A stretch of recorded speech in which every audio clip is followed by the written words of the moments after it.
full steam. Let's go full steam. Football and Pokish, Kickback Jacks for a big Thursday. Isaiah Fisher-Smith with us. When I think of you, I think back when I was in school, we used to read these books, English class.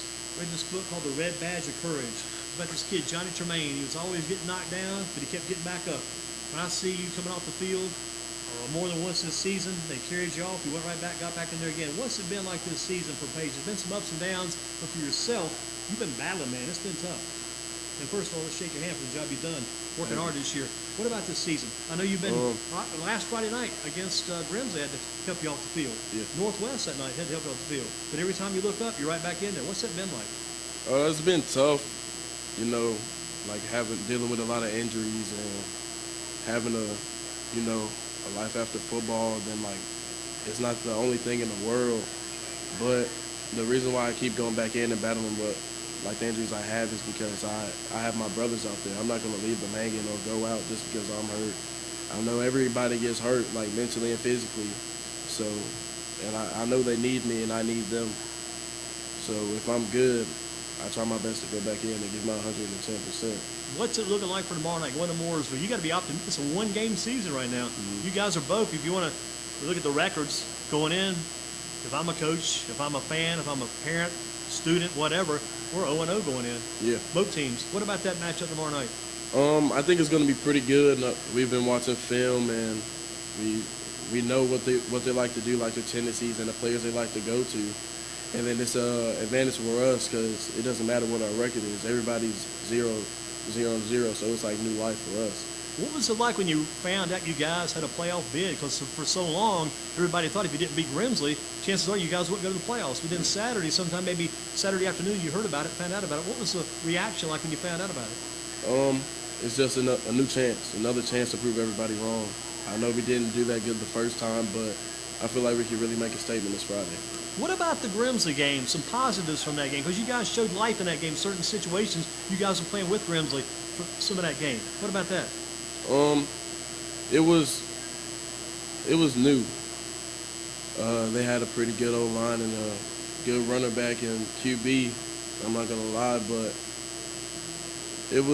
I didn't expect them to come out like that. I know they had lost one game and we're 3-7, but I thought we had the advantage because of history. And that's probably why we kept battling and not gave up like we did, because we knew we had a 13-game winning streak, 13 seasons strong. 13 years, yeah. So that was like motivation on why we didn't let up until the clock hit 0. What about the future of Isaiah Fisher-Smith? What does the future look like after high school? Where will you be going? I'll be going to Duke. That's a good call, because you heard about that last year. You made that commitment. I said, man, you can't beat that. That's outstanding. Yes, how did all that come together? How did you hook up and connect with Duke? I went down there on a camp June 14th, 2018. And it's funny because my friend Carson Cross had passed away June 14th, 2016, two years before that. So I went down there for a camp, and they said I did pretty good, and they gave me a full-ride scholarship there. And it meant something to me, like, deeper than football, because I feel like it was meant to be. So, like, ever since that day, like, I committed April 15th, and up until then, they texted me whenever they could, like, almost every day. They've been great keeping up with you then.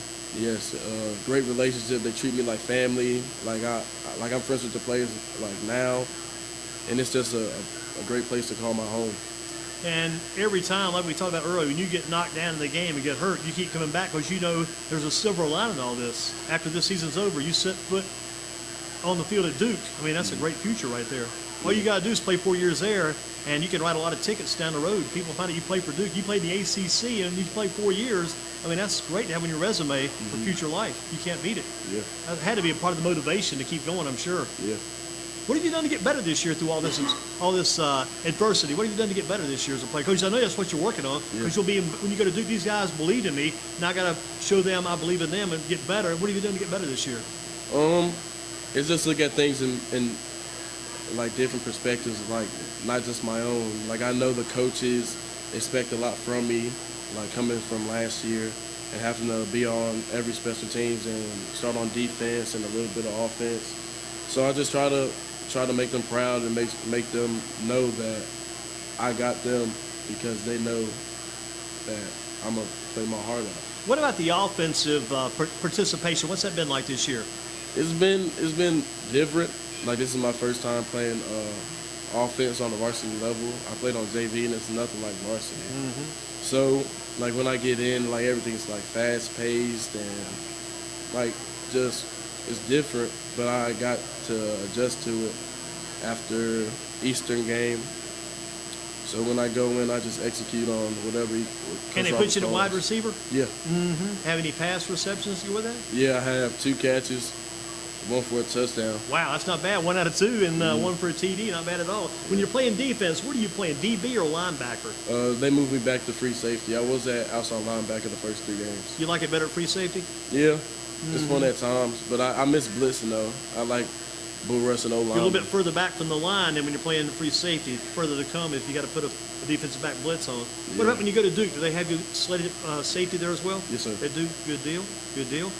What about, what will you remember most about that Grimsley game your senior year? Because if you remember some things from that game and carry them with you, I don't care what you say. If you have a loss and you can take some kind of memory from that game, it'll make you a better player. What do you remember about that game? I don't want that to happen again. Right. I have a lot of pride, and I'm a sore loser. I love to win. So when I lose like a big game, like a Grimsley game, like, it's always going to stay with me, and I know that in the future I don't want that to happen again. I bet you've already got it on in the back of your mind, your mental schedule. When you guys play North Carolina, that'll be like your Grimsley game all over again the next 4 years to get to Duke. Probably watching that already, thinking about it already. If you go back and replay one game this year, would it be the Grimsley game, or would there be another game you'd replay if you could do it over again?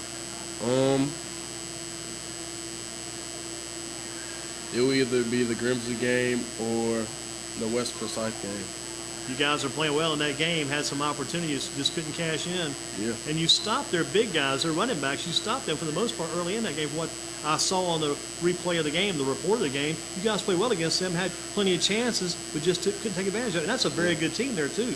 A team to beat Dudley, a team to beat East Forsyth, beat a lot of key teams. Yeah. So you look at the team tomorrow night, looking at Mooresville. What do you see over on the other side of the ball? You're playing defense, look at their offense. What's this Mooresville offense all about? They like to run. The QB, he will scramble, but he won't tuck in the run. He's not that type of quarterback. He's easy to read. Like, when he does a play action, he'll like hold it. But when he sees something, like say the number 2 runs a slant, like, he won't carry out the fake. He'll just pull it and throw it. And then they're good. Like, their best players are like 6'8", 21, and 4. Number 4 is their speed guy.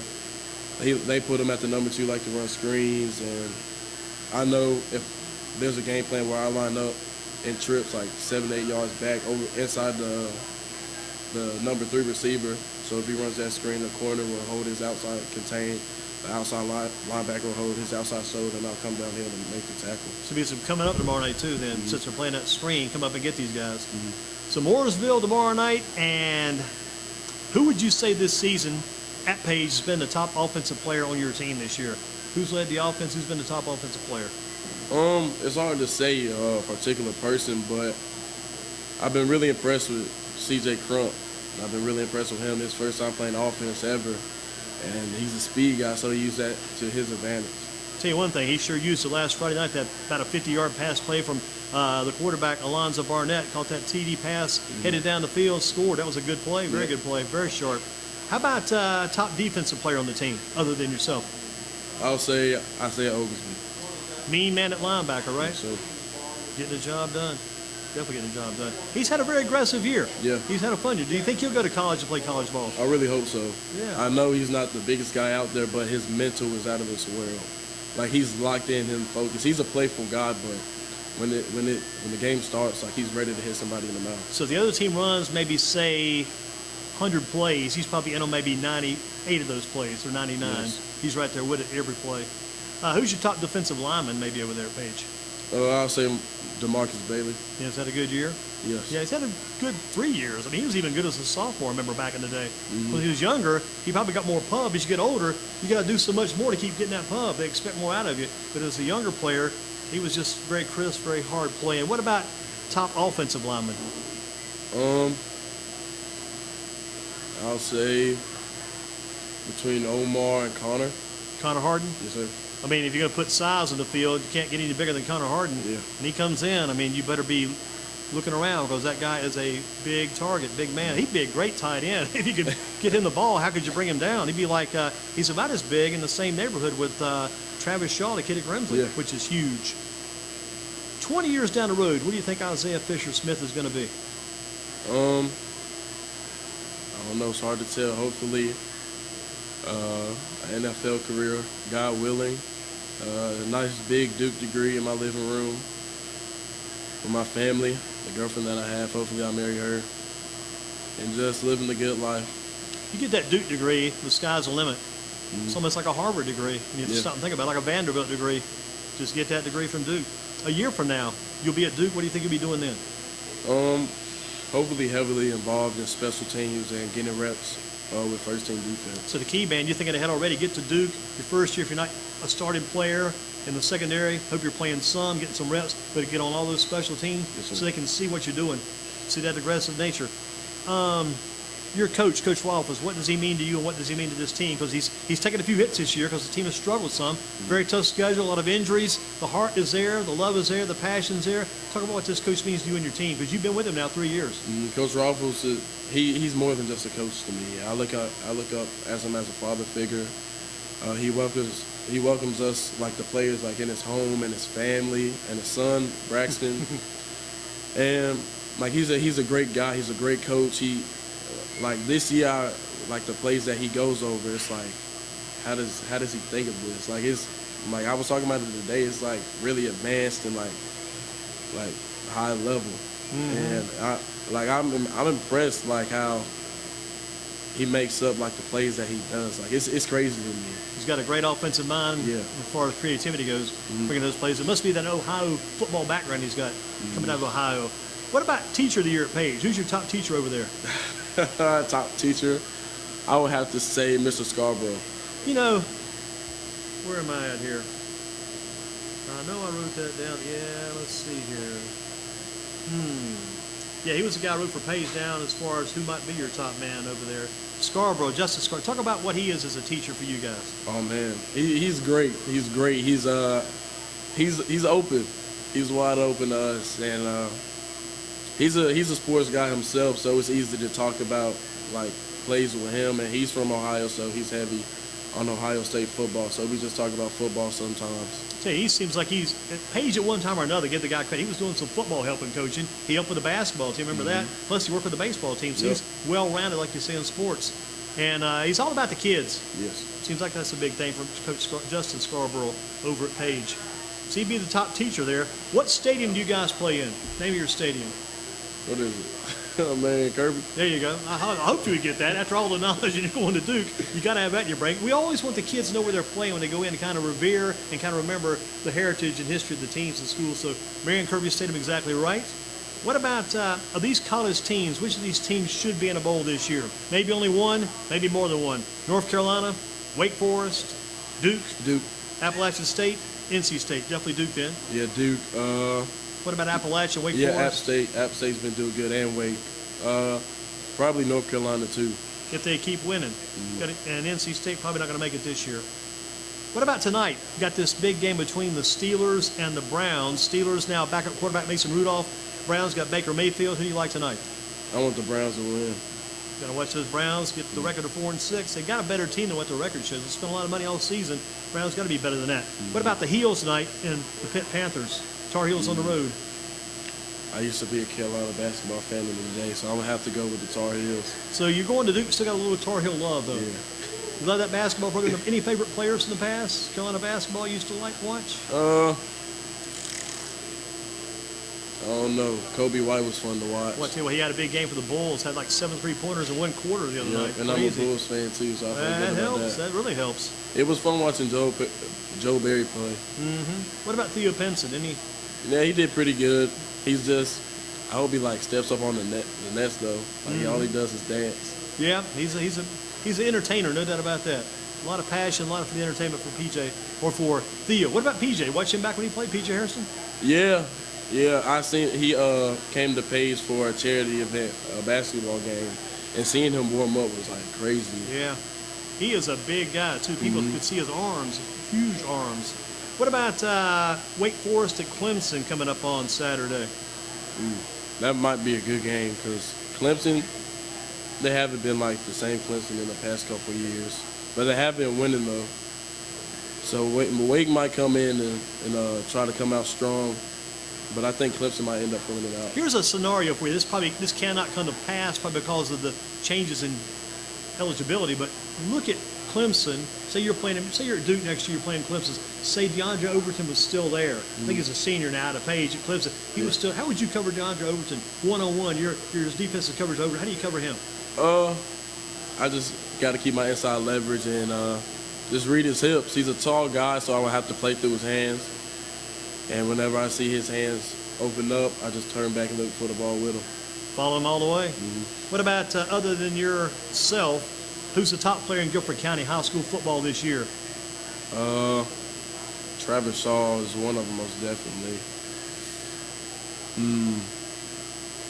Devin Boykin. Yep, good one. Javondre Page. Very good ball player, yep. CJ, Isaiah Oglesby.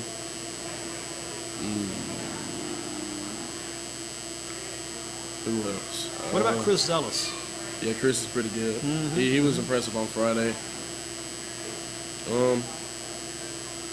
Quan, the running back from Grimsley. Yep, Quan Norm, right?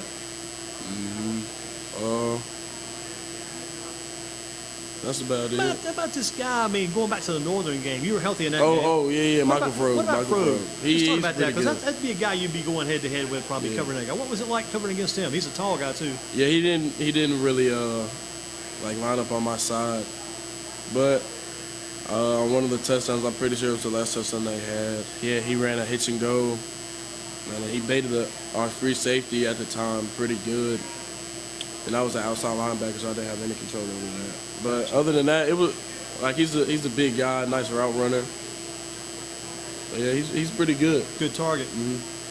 Where did you get all your defensive and football knowledge, all your terminology, all your work? Who taught you all this? Because you know the game you spell it out pretty darn well. I know you probably watched a lot of TV, studied a lot of film, read a few books, but there had to be an individual or a couple of coaches that kind of gave you the knowledge you've got right now. Alex Angus. Alex Angus. He's a tough man there. Yeah, sophomore year, it was when he had first committed to App State. He had helped me with film and like broke down everything to me. And then like I just went on from there because he actually helped me like more than I realized, like watching film and knowing football. Just being around him. Yeah, and I have to say Evan Gill too. Evan Gill, good defensive back as well. Now he's graduated already. He's moved on to college. He played baseball and football both for Page. He was a senior last year. And from Angus's situation, he's in East Carolina now, right? Is he playing any down there? Do you know? Yes. That's not bad then, because he's a freshman, right? Can see him playing time. Outstanding. What about the Rainey kid from Southwest? Do you know if he's playing any for East Carolina these days, Jaron Rainey? I don't Remember him? I know one thing. They got a good quarterback down there. Colton Ehlers. Last Saturday, 6 touchdown passes, 498 yards. Whew, heck of a game. Here's your games tomorrow night. What about Southwest at Dudley? Who do you favor? Dudley. What about Parkwood at Northeast? Northeast is 9-2. Parkwood's 7-4. I'll say Northeast. Good call. What about Eastern Guilford at Lee County? Eastern Guilford 6-5. Lee County 11-0. Number 16 versus number 1. I'll say Lee County. Good call. How about Clayton at Southeast Guilford? Southeast is 8-3, a number 6 seed. Clayton's a number 11 seed at 6-5. Southeast. Good call again. What about Northern Guilford? This is a good matchup here. Northern Guilford's a 13 seed. They're playing a number 4 seed, but both teams, Northern Guilford, Cox Mill, 7-4 each. I have to get to my boys. You said Northern? Northern. Yeah, Northern. Northern upset on the road. Looking at Isaiah Fisher-Smith, one more time as we close tonight, why do you feel like Page goes on the road and they get that win tomorrow night? Why should you guys win, and why will you win tomorrow night? Because we work hard. I know, I'm pretty positive we had the hardest non-conference schedule in North Carolina, and we didn't go out without fighting. Like, it would be a different story if we went out there and was like, okay, we know we're gonna lose. There's no point in trying, but we came out there fighting like every single time, and that's what matters at the end of the day. We've been working since like January, June, going to prolific 6 o'clock in the morning, having morning practices, and there was a point in the summer We had 2 weeks practice, and we practiced 12 days out of the 14 days in 2 weeks. So our work ethic is there. Like I pretty positive. Like we deserved this. That's why it was a big shock to everybody. So it was a blessing in disguise. Like seeing that our hard work didn't go like unnoticed. Like that's how we got into the playoffs. And as you close out your senior year at Page, your memories will be strong memories. And you head down to Duke next year. I know you're excited about all that. When you go to Duke, what again will you major in? Economics. What will you do with that degree in the future? Financial examiner. How'd you get in that line? For a period of time during the summer, I was figuring out what I wanted to major in because I know it's a big decision.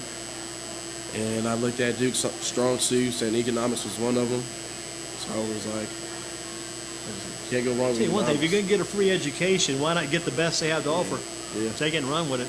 Isaiah Fisher-Smith, again, let me do this. I did, guys. Champion right here. No matter what this guy is, a champion from Page High School. Good job. Thank you. I told the coach, I said, I got to get this guy. He's an unsung hero. Plus, JP Monday, whenever they have the ball games, be with JP. He'd always say, watch that guy on the field, Isaiah Fisher-Smith. So watching that guy, I said, this guy goes down, but he gets back up, and he's still in the game. Don't miss a play tomorrow night. Yes, sir. Hurt, healthy, whatever state of favorite play, get the job done. Thank you much. Good luck to you. Thank you. Football in Focus, Kickback Jacks for a Thursday. Thanks again to Isaiah Fisher-Smith and all the guys that came in tonight. Had a good chance to hear from the guys. Heard from Will Leonard, Isaiah Fisher-Smith, Camille Smith, and Brandon Thomas. Thank you, guys. That's it for tonight. Thank you, Don Moore. We'll see you soon on GreensboroSports.com.